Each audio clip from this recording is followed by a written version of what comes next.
Como título le puse El milagro sobrenatural, porque esto que ocurrió es algo sobrenatural que cambia y cambió la vida de la humanidad en general. Vamos a leer en Hechos 1, primer pasaje, del verso 3 al 5, voy a leer de la NBI. Después de padecer la muerte, se les presentó dándoles muchas pruebas convincentes de que estaba vivo. Durante 40 días se les apareció y les habló acerca del reino de Dios. Una vez, mientras comía con ellos, les ordenó: no se alejen de Jerusalén, sino esperen la promesa del Padre, de la cual les he hablado. Juan bautizó con agua, pero dentro de pocos días ustedes serán bautizados con el Espíritu Santo.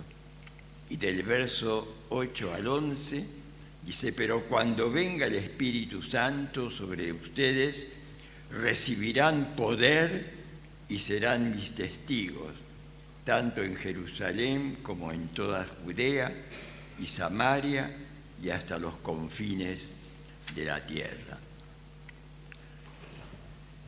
Habiendo dicho esto, mientras ellos lo miraban, fue llevado a las alturas hasta que una nube lo ocultó de su vista. Ellos se quedaron mirando fijamente al cielo mientras él se alejaba.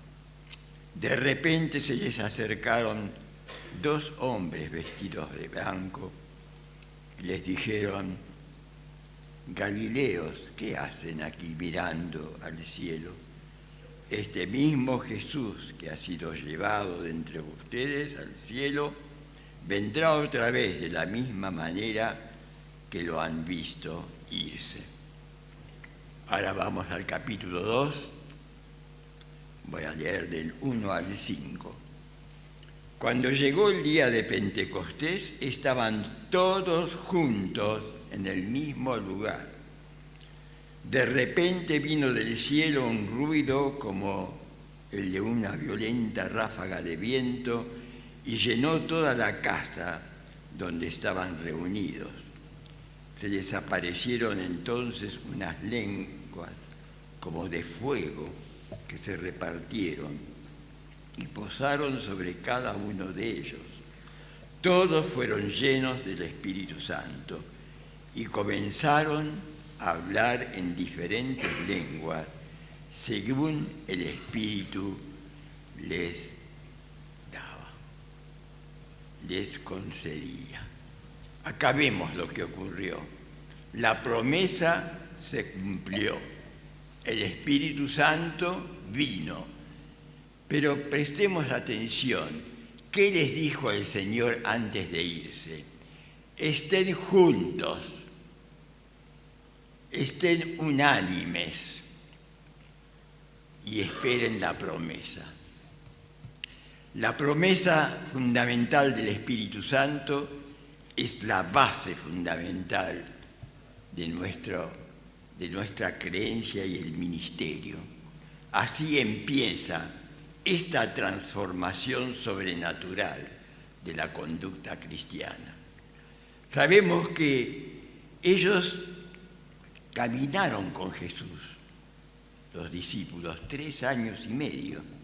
Estuvieron andando con él, escuchando, vieron los milagros, vieron la naturaleza del poder sobrenatural de Dios, el obrar de Dios. Escucharon los consejos, esperaron juntos, esperaron unánimes para obedecerlo con mayúscula, que eso es la base fundamental. Pero ¿entendían todo? No lo entendían todo. ¿Por qué? Porque todos nacemos, como dijimos muchas veces, con el hombre natural, viejo, de la naturaleza de pecado. Hasta que llegó la promesa, se cumplió en ellos, no conocían lo que era el verdadero Pentecostés. Y acá quiero aclarar, después en casa lean el capítulo 14, porque a veces hay confusión al respecto de si eran lenguas, eran idiomas, pero cuando llegó el Pentecostés, todos se sorprendieron porque decían, estos no son hebreos, ¿cómo hablan en nuestro dialecto? ¿Cómo hablan el idioma que nosotros entendemos? No son ruidos así inapropiados. El Señor mandó como poder estas lenguas de fuego para que ellos realmente escucharan lo que el Señor les quería decir. Aquí me gustaría mencionar algunos aspectos de cuando los discípulos caminaban con Jesús. Cada uno tenía su naturaleza, su carácter, y hubo algunos acontecimientos que me gustaría mencionar para que estemos atentos, que si el Espíritu Santo no mora en nosotros, todo es posible. Podemos tener una vida de apariencia de cristianos, apariencia de piedad, pero si no hay una transformación rotunda, todo va a ser en vano. Si pensamos en algunos ejemplos, por ejemplo, se menciona que Salomé era la hermana de la Virgen María, pero la Virgen María fue concebida por el Espíritu Santo sin pecado, dice la palabra de Dios. ¿Y saben qué hizo Salomé? Como era la hermana de María, dijo, Señor, ¿por qué cuando estemos en el cielo, mis dos hijos, uno era Juan, el discípulo, y el otro era Santiago, Jacobo, que uno se siente a la derecha y el otro a la izquierda tuya? Privilegios.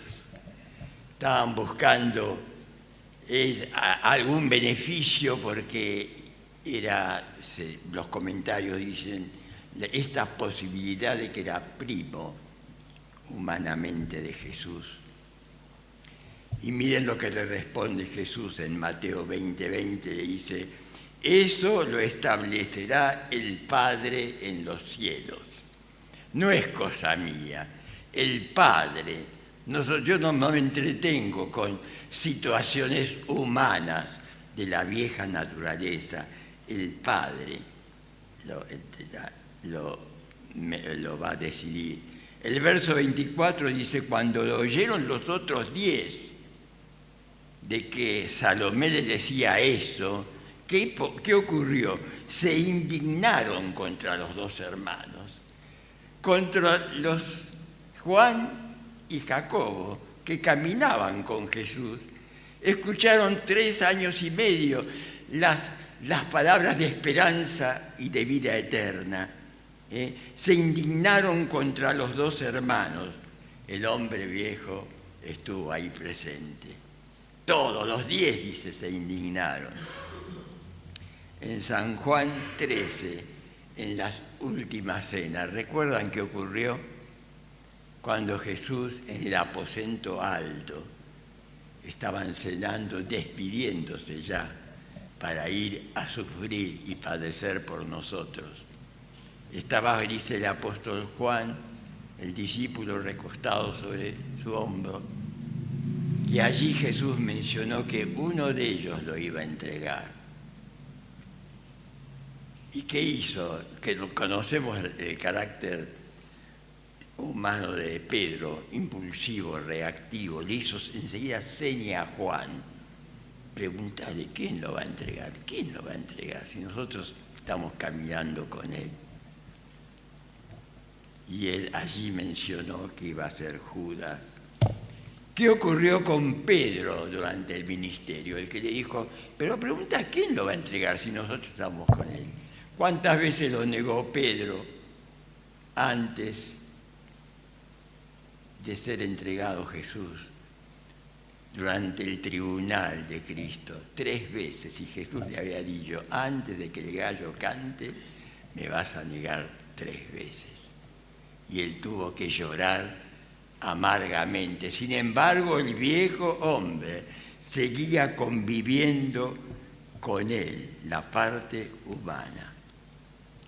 Siempre la parte humana nos tienta, el viejo hombre nos tienta. Somos creyentes, hijos de Dios. Pero todos estamos expuestos a que el viejo hombre nuevamente tome el nuevo hombre que el Señor ha hecho. El día que de veras nos convertimos al Señor, dice la palabra de Dios que el Espíritu Santo vino a morar dentro nuestro. En este vaso de barro, que es el cuerpo, el Señor puso ese don precioso de su Espíritu Santo y somos rescatados así del pecado original. Pero vemos que humanamente los discípulos buscaban muchas veces sus privilegios. En otra oportunidad que dijo, ¿quién de nosotros va a ser el mayor? ¿Quién va a ser el más importante en el reino de los cielos? Todos estos ejemplos tienen que servirnos a nosotros como pueblo de Dios, como hijos de Dios, si somos verdaderos, de que tenemos que ser humildes de corazón, siervos inútiles somos todos, porque tenemos la responsabilidad de predicar este mensaje maravilloso del Señor. ¿Qué pasó en el capítulo 21, antes de que nuestro Señor ascendiera? De San Juan, capítulo 21. Jesús ahí se va a ocupar de restaurar a Pedro. Quiere ocuparse de que Pedro reconozca de que el viejo hombre lo domina, que tiene ese carácter ese impulsivo, que él tenía que estar en todo, enterarse de todo, averiguar, preguntar y comentar. Jesús se ocupa de restaurar a Pedro de su negación. ¿Y qué le preguntó? 3 veces. ¿Me amas, Pedro? Él le dijo, sí, Señor, tú sabes que te amo. Le vuelve a preguntar, ¿seguro me amas, Pedro? Sí, Señor, tú sabes que te amo. Por 3ª vez le pregunta, ¿me amas? Se entristeció ya Pedro, porque ahí seguramente se dio cuenta de lo que le decía el Señor. Y el Señor le dijo, apacienta mis ovejas. Ocupate de llevar este mensaje maravilloso de salvación. Pero ahí terminó todo. No termina todo. Allí el Señor le dijo, sígueme, seguime a mí. Al ver Pedro, el Pedro que todavía era humano, impulsivo, reactivo, que tenía un ego, ve ahí a Juan, el discípulo amado, con quien se habían molestado, y le dice, ¿y qué de este? Después de todo el trabajo que Jesús hace con Pedro de la restauración, le dice, ¿qué de este? ¿Qué va a pasar con Juan? El que quería estar a tu diestra. Miren lo que dice el verso 22. Jesús le dice, si quiero que él permanezca vivo hasta que yo vuelva, ¿a ti qué? Es decir, ¿qué te interesa a ti? Si yo quiero que él quede vivo hasta que yo venga. Tú sígueme, no más. Seguime vos, ocupate de tu vida. Cada uno de nosotros tenemos que llevar el mensaje, pero ocupemos de nuestra vida. ¿Soy buen testigo del Señor? ¿Soy ejemplo al que observa mi vida? Y a pesar, y ahí terminó todo, no, se corrió el rumor, los chismes, el rumor de que Juan no iba a morir, iba a quedar vivo hasta que Cristo vuelva por segunda vez. Lo dice la palabra de Dios. Mis queridos hermanos, hermanas, jóvenes, tenemos que aprender a no tergiversar los valores espirituales. Qué importante es que pensemos lo que el Señor quiere hacer con nosotros. Y a partir del Pentecostés, todo cambió.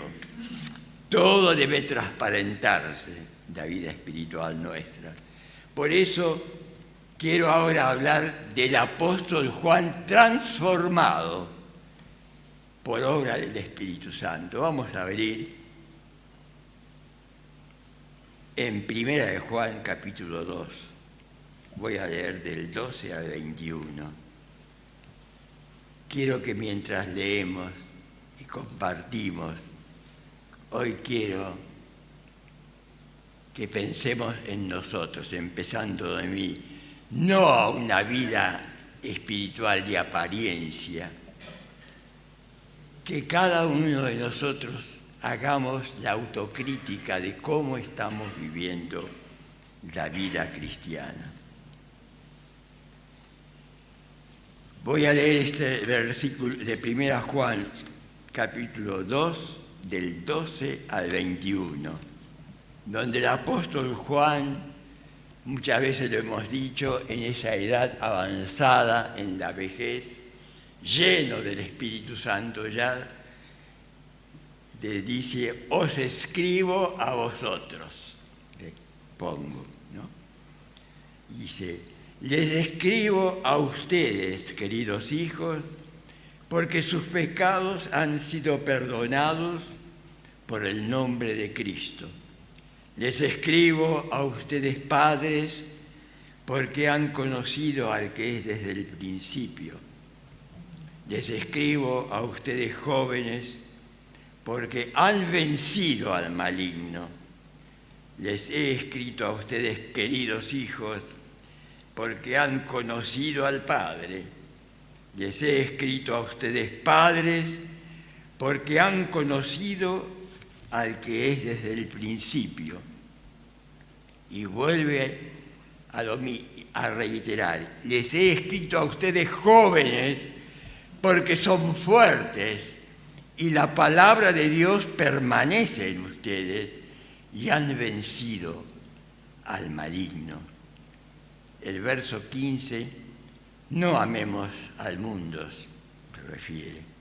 No amen al mundo, ni nada de lo que hay en él. Si alguien ama al mundo, no tiene el amor del Padre, porque nada de lo que hay en el mundo, los malos deseos del cuerpo, la codicia de los ojos, la vanagloria de la vida, proviene del Padre, no proviene del Padre, sino del mundo. El mundo se acaba con sus malos deseos, pero el que hace la voluntad de Dios permanece para siempre. Pensemos, mis queridos hermanos, este es el Juan de antes de recibir el Espíritu Santo. Habla a los padres, habla a los jóvenes, habla a los hijos, nos habla a todos y habla al mundo. ¿A qué mundo se refiere? ¿Al mundo maravilloso que Dios creó? No, al mundo del pecado, a la mundanalidad que está entrando en el cuerpo de Cristo también. El mundo, dice, se acaba con sus malos deseos, pero el que hace la voluntad de Dios permanece para siempre. Y sigue, mire lo que sigue. Cuidémonos de los anticristos. Queridos hijos, esta es la hora final. Y así como ustedes oyeron que el anticristo vendrá, Muchos son los anticristos que han surgido ya. Por eso nos damos cuenta de que esta es la hora final. Aunque salieron de entre nosotros, en realidad no eran de los nuestros. Si lo hubieran sido, se habrían quedado con nosotros. Su salida sirvió para comprobar que ninguno de ellos era de los nuestros. ¿Por qué dice esto el apóstol Juan? Por lo que estaban viviendo, por lo que estaba viviendo la iglesia primitiva. En el primer y segundo siglo hubo mucha confusión en el cuerpo de Cristo. Dice, ¿por qué muchos se fueron? Porque no creían en el poder de Dios. Querían introducir, como introdujeron, cosas que sucintamente alguna vamos a comentar. Pero dice, todos ustedes en cambio han recibido la unción del Santo, la unción del Espíritu Santo, los que se han convertido de veras al Señor, de manera que conocen la verdad. ¿Y qué dice la palabra? ¿Qué dijo Jesús? Y conoceréis la verdad, y la verdad os hará libres. No el chisme, no el buscar el defecto del otro, pero sí nuestra responsabilidad es enseñar la verdad de la palabra de Dios. Y cuando uno como creyente, simpatizante o creyente aparentemente verdadero, cae en las trampas de Satanás, es responsabilidad del creyente, como dice el apóstol Juan. Nosotros tenemos la unción, si tenés la unción del Espíritu Santo, te debemos aconsejar y restaurar.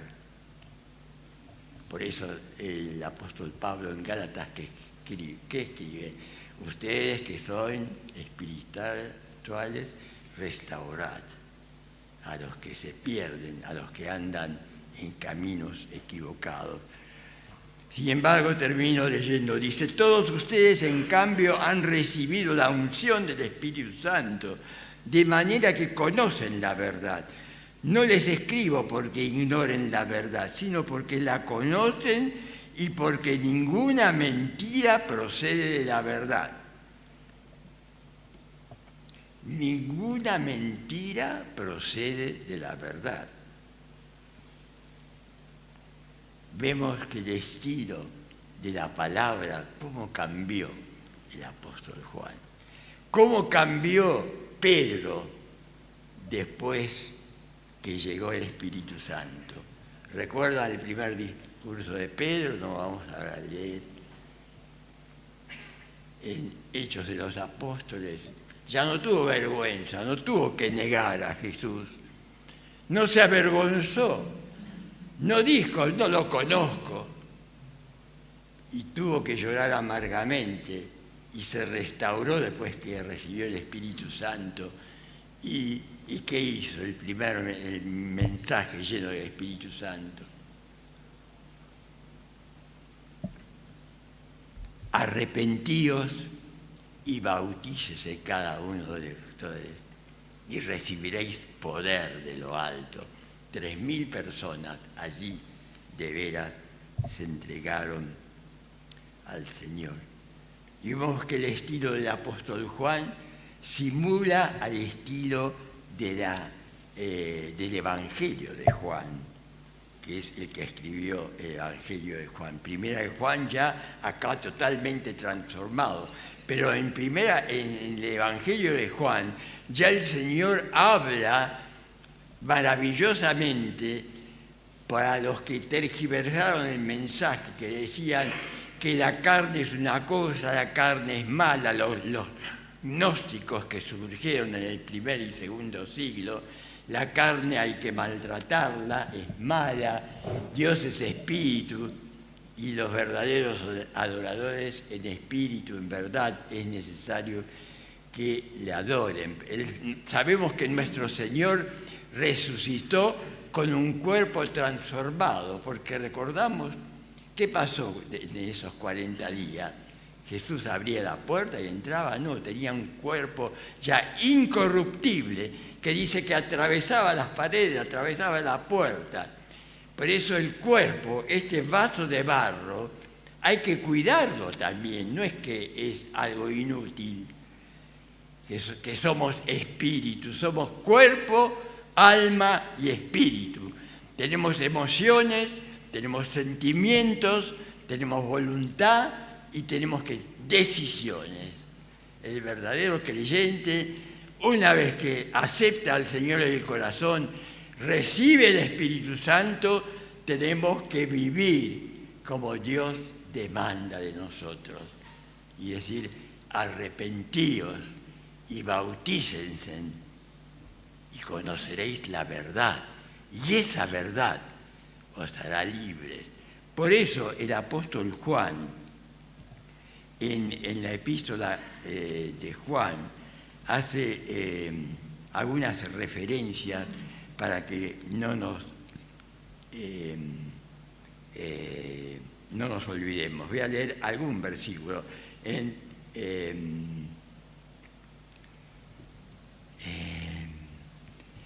Lo que ha sido desde el principio del Evangelio de Juan, vamos a leer. Lo que ha sido desde el principio, lo que hemos oído, lo que hemos visto con nuestros propios ojos, lo que hemos contemplado, lo que hemos tocado, dice, con nuestras manos, esto les anunciamos respecto al Verbo que es vida. Esta vida se manifestó, nosotros la hemos visto y damos testimonio de ella y les anunciamos a ustedes la vida eterna que estaba con el Padre y que se nos ha manifestado. Y acá está hablando a los gnósticos que decían que el cuerpo no existe o no sirve, es malo, hay que maltratarlo. Podemos, por ejemplo, ser viciosos, ser inmorales. El cuerpo, nosotros somos espíritu. Y acá él está enseñando a estos gnósticos, porque todo esto conducía al libertinaje, a que con el cuerpo hagamos lo que se nos ocurre. Y acá Juan dice, pero nosotros estuvimos con Jesús, lo vimos, lo tocamos, lo escuchamos, él tenía cuerpo, el cuerpo incorruptible, el cuerpo que nació sin pecado, sin el pecado original. 1 Juan 3:4 dice, todo aquel que comete pecado infringe la ley de Dios, pues el pecado es infracción de la ley. Y les repito que no nos olvidemos de lo que decía 1 Juan, cuando dice, os escribo a vosotros. Y hoy el Señor nos escribe a nosotros, a cada uno de nosotros nos escribe, para que no amemos el mundo, no amemos las cosas que el mundo actual nos ofrece. No me voy a cansar de decir, hay cosas que podemos aprovechar, pero la mayoría no las podemos aprovechar porque nos conducen al engaño, a la mentira, nos tienden la trampa y la red, como hace tiempo hablamos. Si queremos tener comunión íntima con el Señor, tenemos que escuchar lo que dice la palabra de Dios y estar llenos del Espíritu Santo para poder ser fieles al Señor. Y estemos atentos. La lectura de 1 Juan incluye que dice, os escribo a vosotros padres, os escribo a vosotros hijos, os escribo a vosotros jóvenes, porque son fuertes.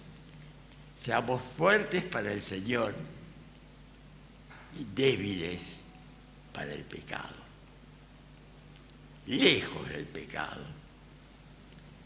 Porque el mundo está gobernado que leímos en 1 Juan, que hay muchos anticristos y que ya están en el mundo y estamos en los últimos tiempos. La palabra de Dios nos alerta a todos. Y quiero leer, porque esto de padres, hijos y jóvenes también puede referirse al grado de madurez espiritual. Porque un recién convertido que tiene 80 años va a ser como un niño. Pero vamos a leer lo que dice la palabra de Dios. Efesios 4:14 dice: así ya no seamos niños, zarandeados por las olas, llevados de aquí para allá por todo viento de enseñanza y por la astucia y los artificios de quienes emplean las artimañas engañosas. No seamos niños en el sentido espiritual, dice, cualquiera sea la edad. Y 1 Pedro 2:2 que nos dice, la misma versión, ¿no? NBI: deseen con ansias la leche pura de la palabra, como niños recién nacidos. A eso nos apunta el Señor. Niños espirituales con la verdad de la palabra de Dios.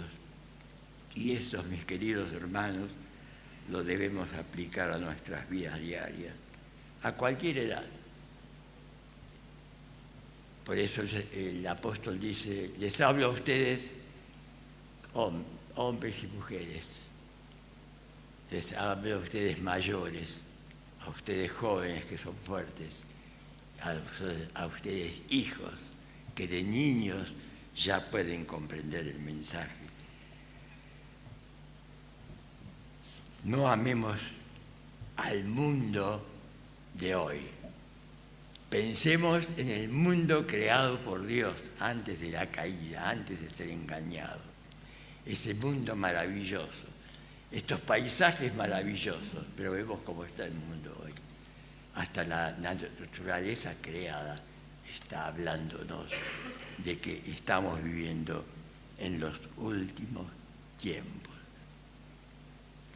El sistema del mundo es el que anda mal, que es caído, y la palabra de Dios que dice: el Dios de este siglo, que es Satanás y sus demonios, son los que están gobernando en el mundo. Y muchas veces nosotros, como pueblo de Dios, nos arrastran y nos quieren engañar a cada instante. ¿Por qué? Porque atrae. El mundo de hoy atrae, atrapa, distrae, entretiene, confunde y nos aleja de los planes de Dios para nuestras vidas. Y voy a repetir 1 Juan 2, 16, 17, porque nada de lo que hay en el mundo, los malos deseos del cuerpo, la codicia de los ojos, la arrogancia de la vida, provienen del Padre, sino del mundo. Y el mundo se acaba con sus malos deseos, pero el que hace la voluntad de Dios permanece para siempre. Y hoy termino diciendo lo que hizo el Señor: os escribo a vosotros, nos escribe a nosotros. Con ese poder sobrenatural, vayamos pensando, cerremos nuestros ojos y vayamos orando al Señor. Y voy a terminar leyendo al apóstol Pablo en 1 Tesalonicenses 5. Nos pide a los creyentes que si queremos ser auténticos creyentes, verdaderos creyentes, y no vivir de apariencia, en 1 Tesalonicenses 5, 22 y 23 nos dice: eviten toda clase de mal, que Dios mismo, el Dios de paz, los santifique por completo. conserve todo su ser, espíritu, alma y cuerpo. El cuerpo hay que cuidarlo. No el cuerpo puede vivir a hacer de lo que se le ocurra, porque Dios es espíritu. El cuerpo es irreprochable para la venida de nuestro Señor Jesucristo.